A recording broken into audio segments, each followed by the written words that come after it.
ముందుగా అందరికీ కృష్ణాష్టమి శుభాకాంక్షలు అండి. కృష్ణాష్టమి అంటేనే మన ఇంట్లో చిన్నపిల్లలు ఉంటే వాళ్ళని కృష్ణుల్లాగానో రాధమ్మలాగానో గోపికమ్మలాగానో రెడీ చేస్తాము.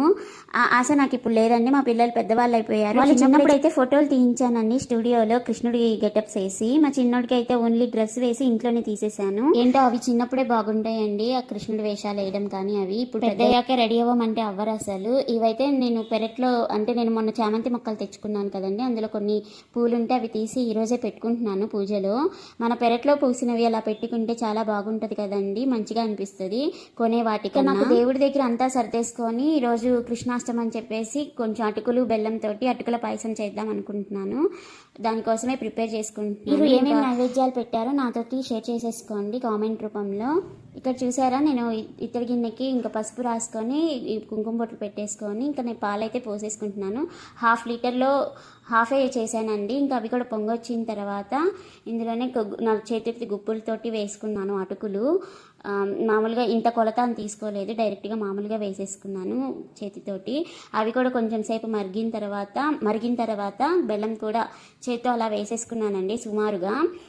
బెల్లం అంతా కరిగిన తర్వాత ఇలాచీ పౌడర్ వేసేసుకొని దింపేసుకోవడమే. నేను ఫస్ట్ డ్రై ఫ్రూట్స్ వేపలేదు, ఇంకా లాస్ట్లో డ్రై ఫ్రూట్స్ కూడా వేపేసుకొని అవి కూడా ప్రసాదంలో వేసేసుకుని పక్కన పెట్టేసుకున్నాను. ఈరోజు సాటర్డే కదండి, నేను ఈ 3 వీక్స్ ఏంటంటే పిండి దీపాలు పెట్టుకున్నాను శ్రావణ మాసం శ్రావణ శనివారాలలో. సో ఇంకా అవి కూడా ప్రిపేర్ చేసుకున్నాను. అండ్ నువ్వులు ఉండలు కూడా పెట్టుకున్నానండి. మీకు ప్రతి శనివారం ఏదో ఒక వీడియో పెడుతూనే ఉన్నాను నేను ఇవి పెట్టుకున్నానని చెప్పేసి. సో అవి కూడా ప్రిపేర్ చేసుకున్నాను. నువ్వుల ఉండలు కూడా చేసేసుకొని ఇంకా ఈరోజైతే నేను ఫ్రూట్స్ ఏం తెచ్చుకోలేదు, ఇంట్లో డ్రై ఫ్రూట్సే ఉన్నాయి, బాదాము అవి. ఇంకా అవే బెల్లం ముక్క బాదాము అవి పెట్టేసుకొని కొబ్బరికాయ కొట్టేసుకున్నానండి. ఈరోజు పెట్టిన నైవేద్యాలు అవే. దీపం పెట్టేసుకొని గోవిందనామాలు కృష్ణాష్టకాలు అవన్నీ చదివేసుకొని ఇంతటితో పూజ అయితే ముగించానండి. నాకేంటో పూజ చేసినప్పుడు చాలా ప్రశాంతంగా అనిపిస్తుంది. పూజ చేసే కన్నా ఇవన్నీ సర్దుకునేటప్పుడు కొంచెం టైం పడుతుంది కదండి. ఇలాంటప్పుడు నేను ఏదో ఒకటి ఫోన్లో దేవుడి నామాలు అవి వింటూ సర్దుకుంటూ దేవుడి దగ్గర పూజ అయితే ఇలా కంప్లీట్ చేశాను. నచ్చిందా అండి? నచ్చినట్లయితే సబ్స్క్రైబ్ చేసుకోండి. Thank you so much for watching this video. Bye bye.